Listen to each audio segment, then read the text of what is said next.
Hello everyone, this is Secret Lair here, and I am here with another banner review video.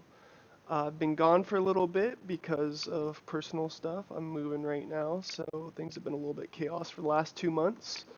Once I moved into the new place, I do plan on finding time to make new videos. It's just a matter of life being life. Anyways, so we're reviewing the banner and the new update that has just come through. And today's banner is Denizens of the Dark.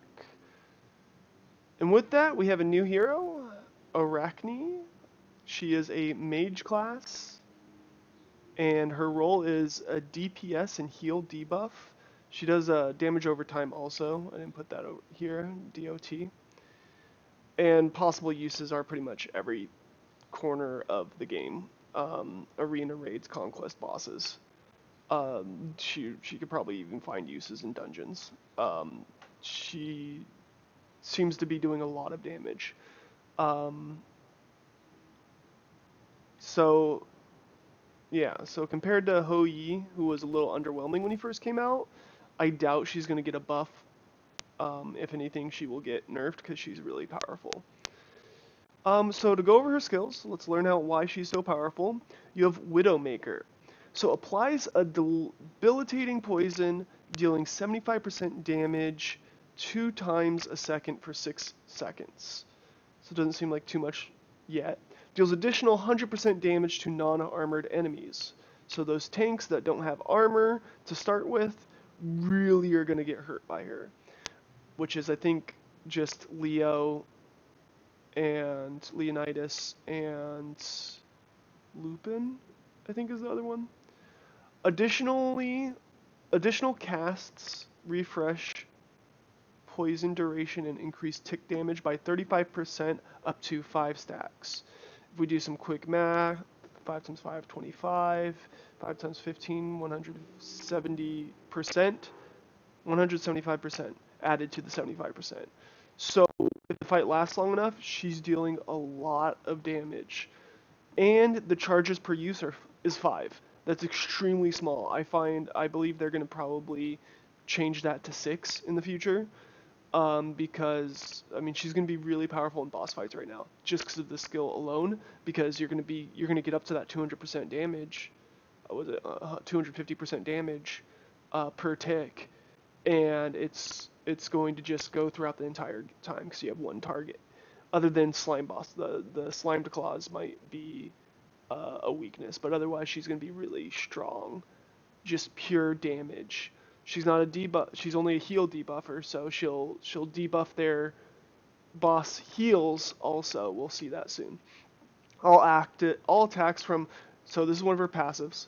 All attacks from Arachne reduces healing effects received by the enemy by 75% for 5 seconds. I'm assuming this goes on to bosses. I haven't tested it out. I do not know. If it does go on to bosses, this is going to reduce the amount that the bosses that heal, it's going to reduce the amount they heal by. So it's going to be very good to counter the healing that bosses do. Therefore, you're going to do more damage over time because they can't heal as much. So I think overall, if this targets bosses and bosses can be affected by it, this is going to be pretty good for bosses where losing that damage boosting debuff might not be too bad to put her on her team. You're probably still going to use Kronos, Arachne, and then you might use Leonidas, probably using Ho Yi, and then and the last one is Bloody Mary for older ones, Alpha probably for newer the newer bosses for the week. Sorry, the easier bosses would be Alpha. The harder bosses would probably be Bloody Mary still. But yeah, I mean that is very very potent. Next, you got Corrosive Touch, the next passive skill. Arachne's Corrosive Poison deals 10% of her enemy's total armor as damage 2 times per second for 6 seconds. Refreshes when they are damaged by her. So she gets a little bit of enemies like Atlas, who have a lot of armor, are going to get damaged by this. this doesn't really, I mean, if the enemy doesn't have armor, technically this isn't going to deal damage to him. I don't know if it'll deal damage to Lupin and Leonidas. Technically they have armor, it just doesn't, it goes into their health. So it depends on where this armor, if it kicks up from just their stats, we look at, oh, okay, they have this much armor on them, so therefore I'm going to deal this damage. Or is it, okay, this is, uh, I'm explaining this terrible, but I hope you understand, like, Lupin and Leonidas, their armor goes into their health. So they technically don't have any armor, but they technically obviously have armor on. So it depends on how this triggers that.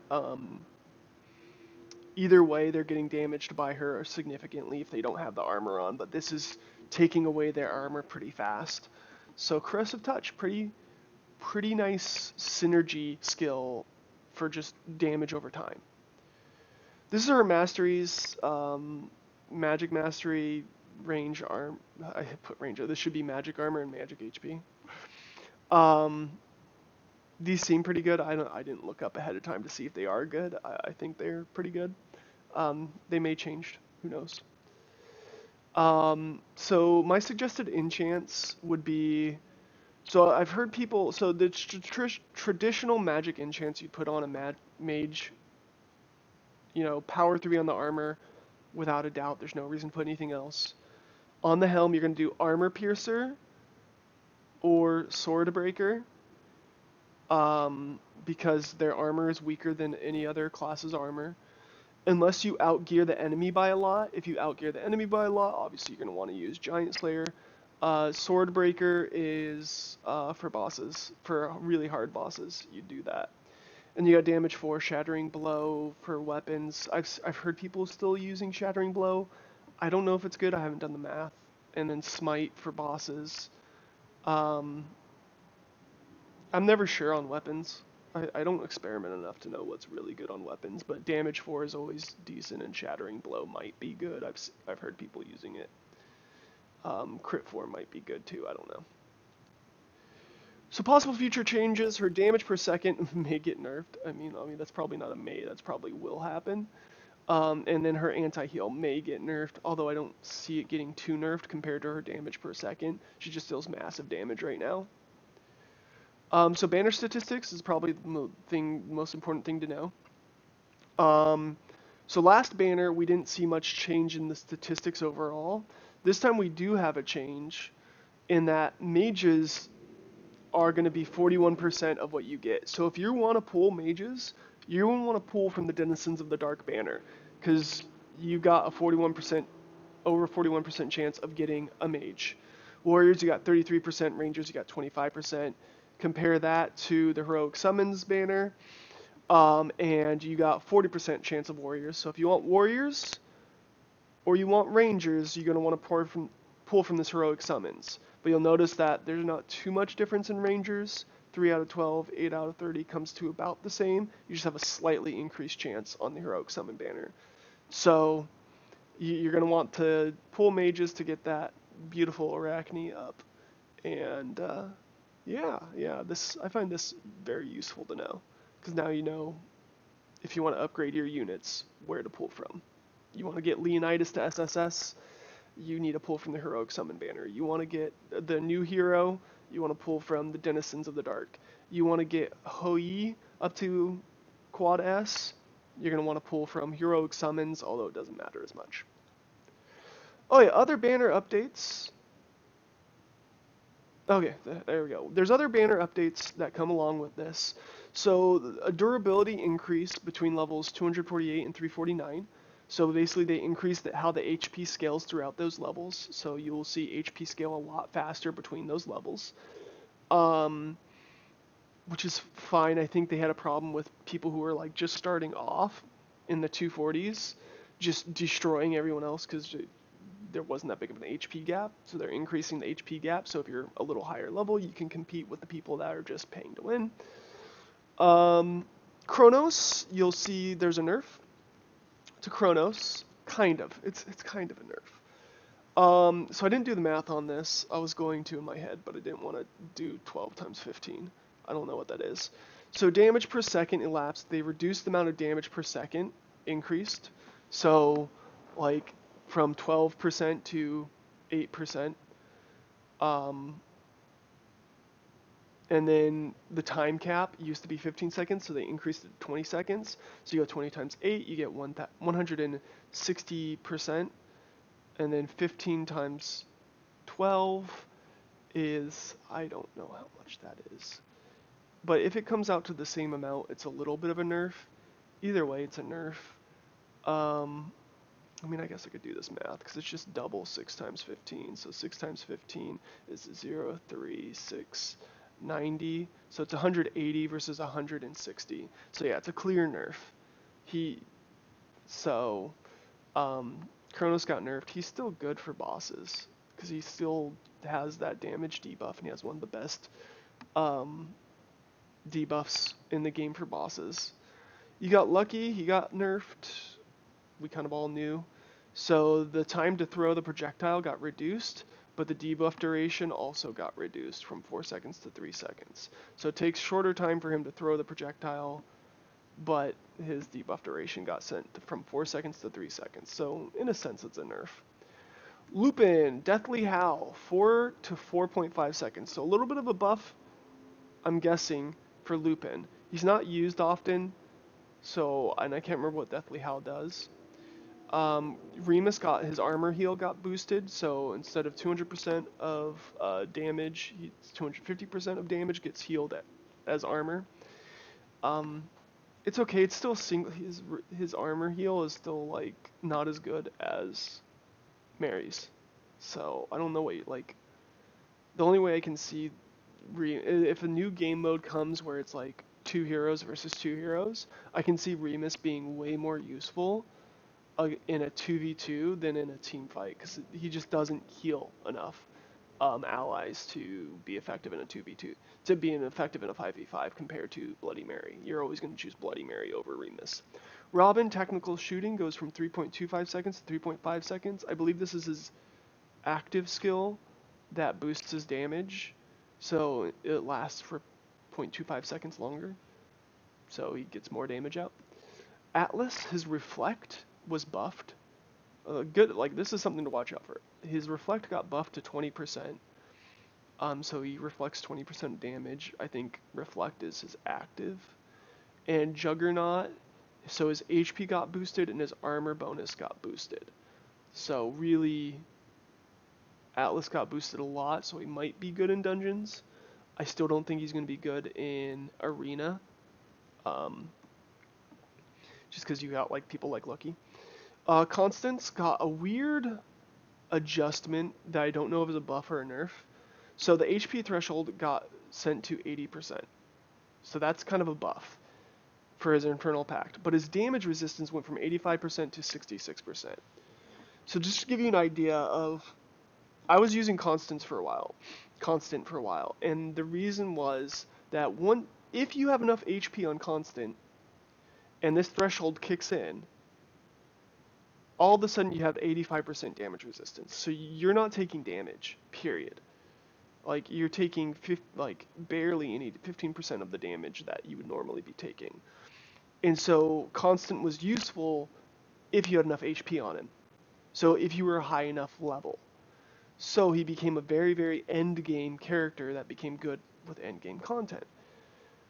This adjustment, I think, is a pretty big nerf where I'm not going to use Constant anymore. Like, Constant wasn't even widely used already because his ability doesn't do damage. Sure, it was cool seeing his ability go off 5 times or something in one fight, but he just didn't deal enough damage. So this is kind of a weird nerf overall,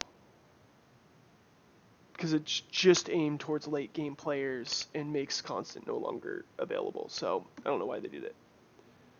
Next up, we've got the Mad Hatter. His unstable, if you've seen my Mad Hatter video, you see how much I trash on him.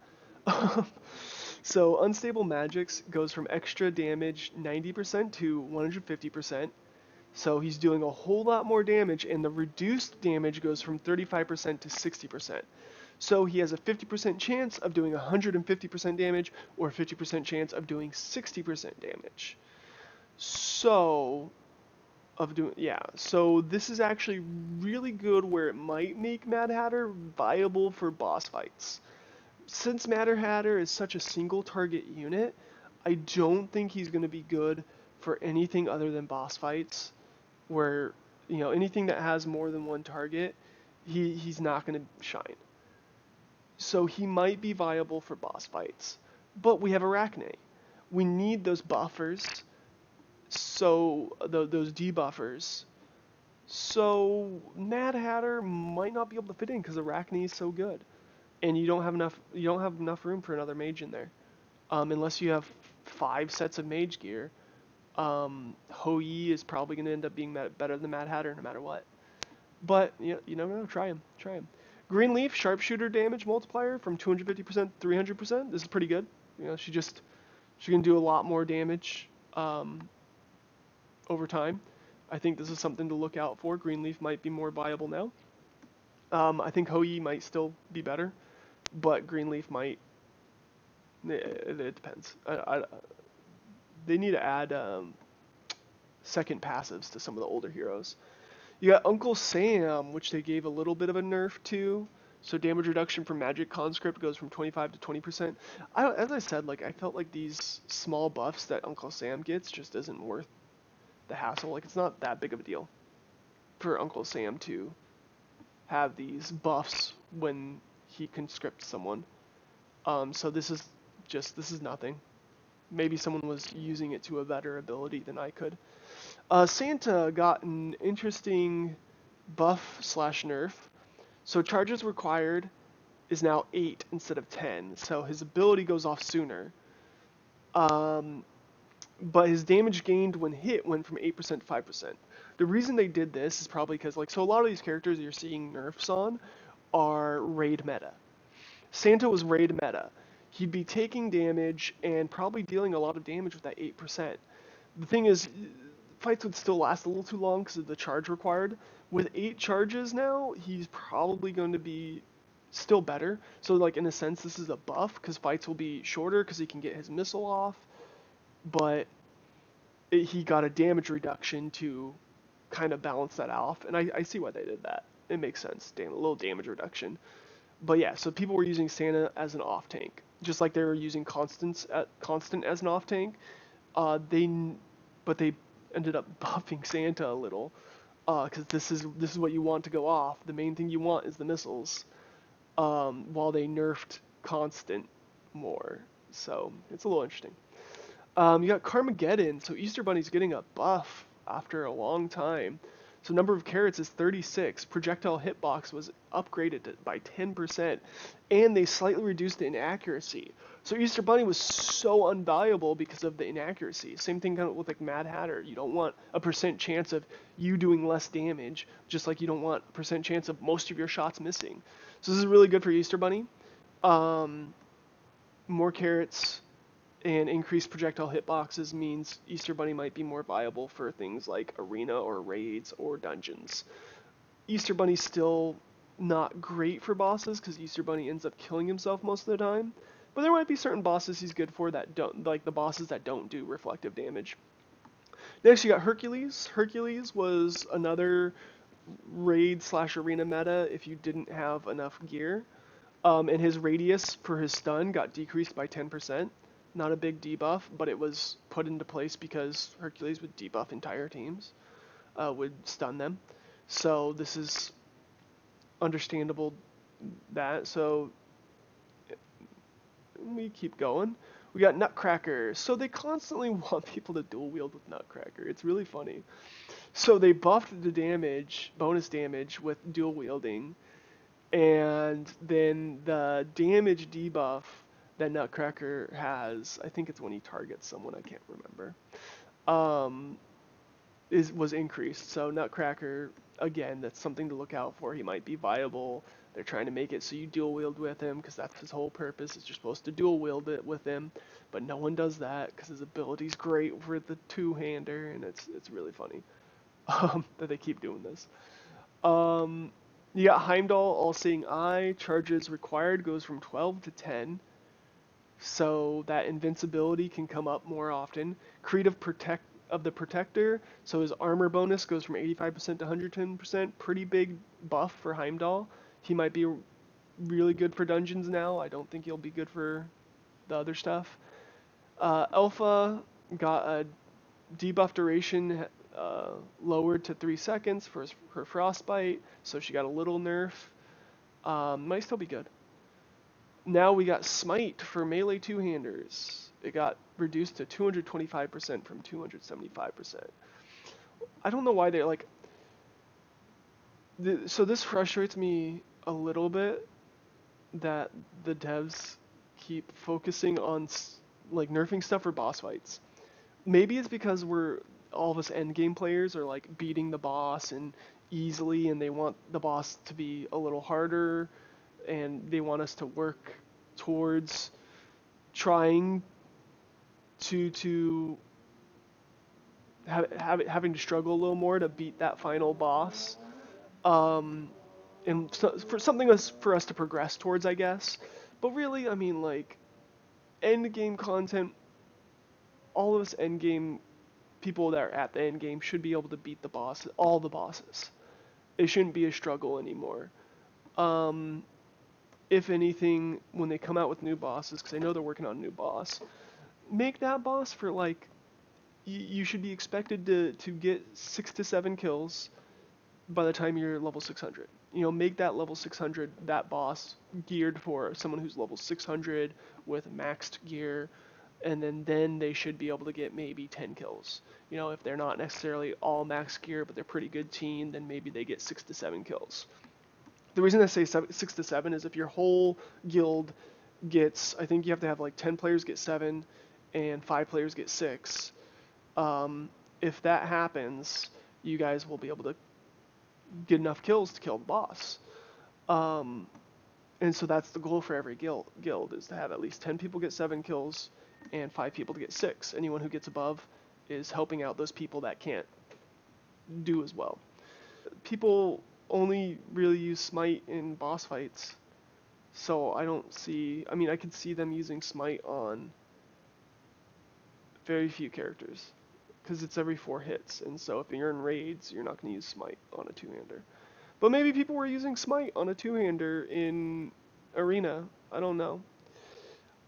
So we got some base attack hitbox buffs for Ho Yi. He's plus 40% for his base attack hitbox, which is pretty nice. You can hit stuff more. As we already said, Carmageddon got a boost, and then Love Struck. This is, I believe, um, Cupid's ability got buffed. So that's cool. I mean, their hitboxes got buffed. These are characters that aren't getting used as much. And Ho Yi, I think, was not hitting as many people with the one skill as would have been liked. So that's kind of nice. Buff to Ho Yi, I can see them nerfing Ho Yi a little tiny bit. I think Ho Yi is actually pretty balanced, where he's not too broken. The buff they put on him was pretty good um, to help him become relevant, because he wasn't really that relevant. But as I said, like, Ho Yi and Slime Claws is amazing. I was right all along on him being great for Slime Claws. He kills himself while he's facing Slime Claws, but he's able to clear the mobs easily, which is great. All bosses now scale 15% more than previously per kill, increasing the challenge for players who strive the highest damage. I mean, again, this is gonna be annoying for the last bosses of the week. Like, so I'm gonna have to make a new team by the end of the week, so that I can face those late week bosses, because this now is making it harder to get those 6 to 7 kills. Um, but yeah, you know, end game content is lacking right now. We have the bosses, which is nice, but we need a little bit more, and it seems like they're coming out with the beta version of Crusade soon, so that should be cool. Oh, and whale time! Yeah, if you're a whale, buy this. You have two of these you can buy. The best thing you can buy in the game, you get 10 summons with these diamonds, you get 250 pulls of weapons and 125 pulls for runes. This is how you get ahead in the game. This is probably the best deal in the game. Yeah, I don't think there's anything better than this, so buy these two. With every update, these come out, so if you want to conservatively whale and spend only $100 a month, this. Buy these. You only have 4 days. I think it's now 3 days because I'm recording this the day after I made my PowerPoint presentation. So a nice little summary. Test Arcane out for boss fights and arena. She should be good for raids. She should be good for everything, honestly. Pull for the new banner for mages and the regular banner for rangers and warriors. And then the major updates to heroes may have huge impacts on meta units for dungeons, bosses, arena, and raids. So you might see a lot of different teams come up. We'll see. People have to test out this stuff, and often enough, it has to be the people that are at the top. So overall, please like and subscribe, and have a good day. Hope you enjoy the new banner, and I wish you luck in getting Arachnia.